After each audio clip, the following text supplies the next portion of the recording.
nous avons déjà eu 2 capsules vidéo, l'une sur les conditions de la prière efficace et la suivante sur la prière du Notre Père.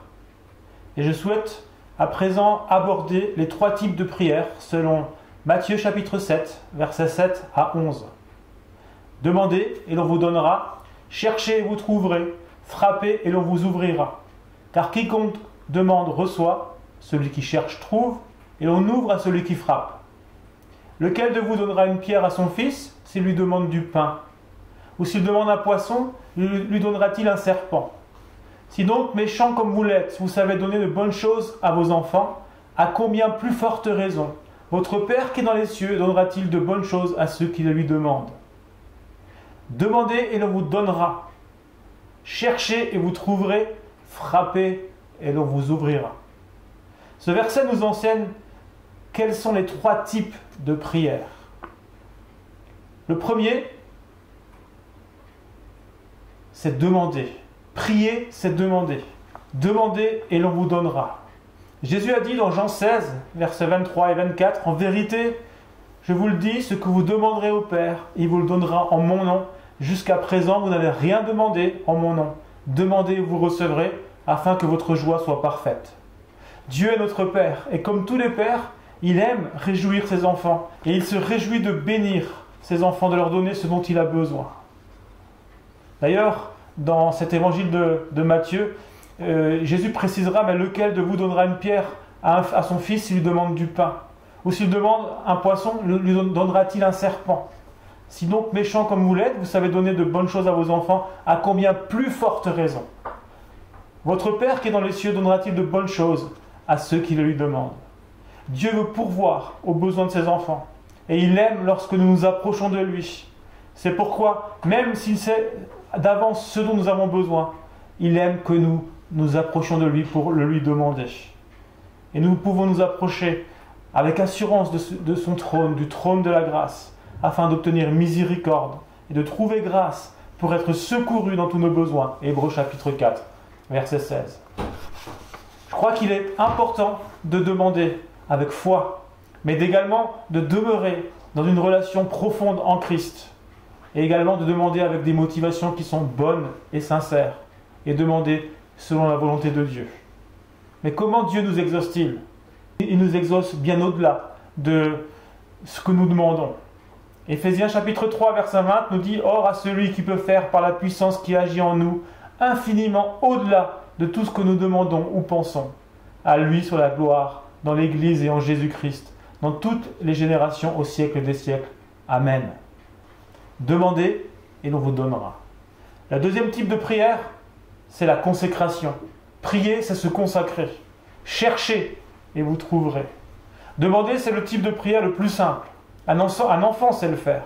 Mais la volonté de Dieu pour nous, c'est que nous le prions, pas uniquement lorsque nous avons besoin de lui, mais c'est que nous puissions établir avec lui une relation profonde, sincère, régulière, je dirais même journalière. C'est que nous puissions le chercher sa face, et pas simplement chercher sa main pour obtenir ses bénédictions, mais le chercher lui en tant que Père. Et ça nécessite une discipline journalière. Entrer dans cette profonde relation et de communion avec Christ, ce n'est pas quelque chose de facile. Cela exige une discipline et des efforts de notre part. Il nous faut prendre le temps de le rechercher le Seigneur.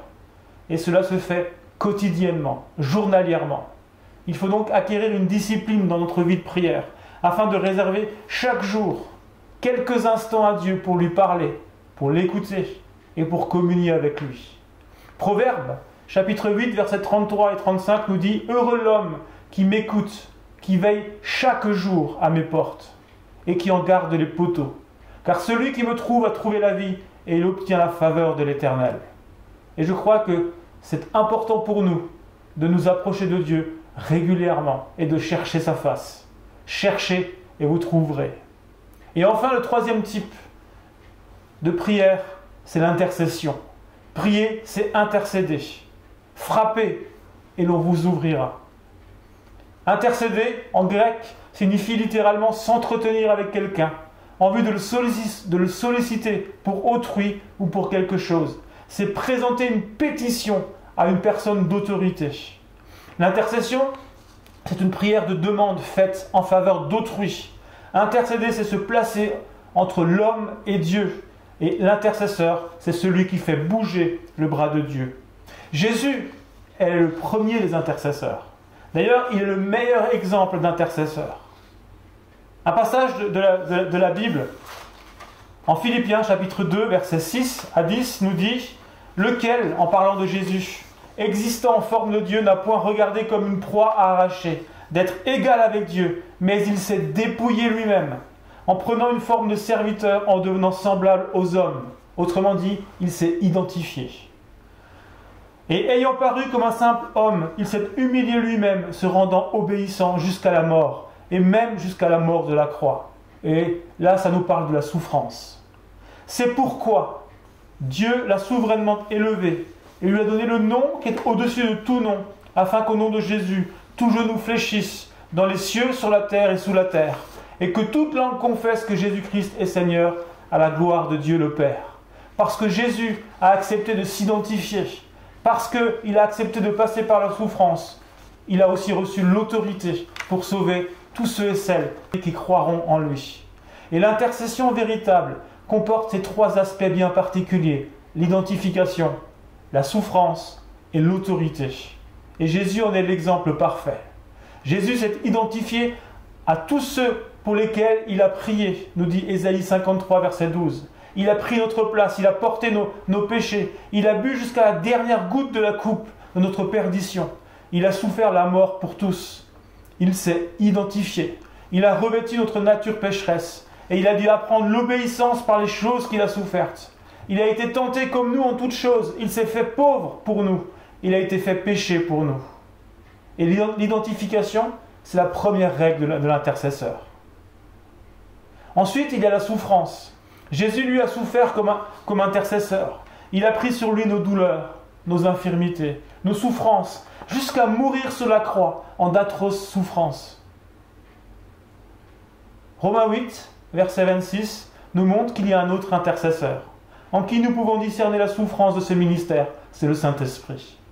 Il est l'unique intercesseur sur terre actuellement, mais il ne dispose pas de cœur sur lequel déposer des fardeaux, ni de corps par lequel il puisse souffrir ou agir, hormis les cœurs et les corps de ceux en qui il demeure, c'est-à-dire les croyants. Et c'est par eux, c'est par nous que le Saint-Esprit exerce aussi ce ministère d'intercession sur la terre. Et il nous appelle à une vie réelle, semblable à Jésus sur un certain point, tel que Jésus l'a vécu sur la terre. Il nous appelle à nous identifier à notre monde, à nous identifier à notre peuple et à souffrir avec le Seigneur, en laissant le Seigneur mettre sur nos cœurs son fardeau pour les perdus, son fardeau pour notre pays, son fardeau pour ceux qui souffrent autour de nous. Et si nous acceptons cela, si nous acceptons de vivre ces temps d'identification, de souffrance, de nous laisser modeler par le Saint-Esprit, je crois que nous recevons également l'autorité dans la prière.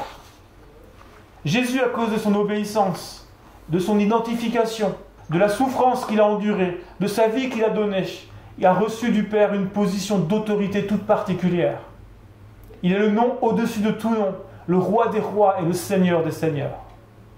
Et nous, parce que nous nous identifions à ceux qui souffrent, parce que nous nous identifions à notre peuple, parce que nous laissons le Seigneur grandir en nous, nous laissons le Saint-Esprit travailler en nous et déposer le fardeau du Père pour notre nation, pour notre monde, pour ceux qui se perdent.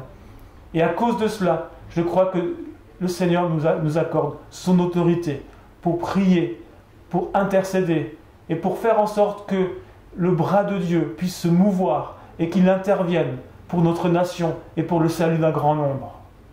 Et j'aimerais vraiment nous encourager à aller au-delà de la prière de demande, de requête, mais à développer cette relation personnelle avec le Seigneur dans la prière, dans l'intimité, dans la méditation de la parole, mais également à intercéder, tout particulièrement dans cette situation sanitaire que nous vivons actuellement, à intercéder pour notre pays, à intercéder pour notre gouvernement, afin qu'il prenne les bonnes décisions pour le bien du peuple, à intercéder pour les personnels soignants, pour les autorités, les policiers qui sont dans les rues, qui contrôlent les choses pour notre protection, à intercéder pour tous ceux qui souffrent, pour les malades, à intercéder aussi pour tous ceux qui ont besoin du Seigneur, qui sont sans espérance, à intercéder pour un réveil spirituel sur notre pays. Et j'aimerais vraiment nous appeler à cela, parce que c'est ce à quoi le Seigneur nous appelle, à nous identifier et à prier, parce que son bras n'est pas trop court pour nous sauver. Que le Seigneur vous bénisse. Amen.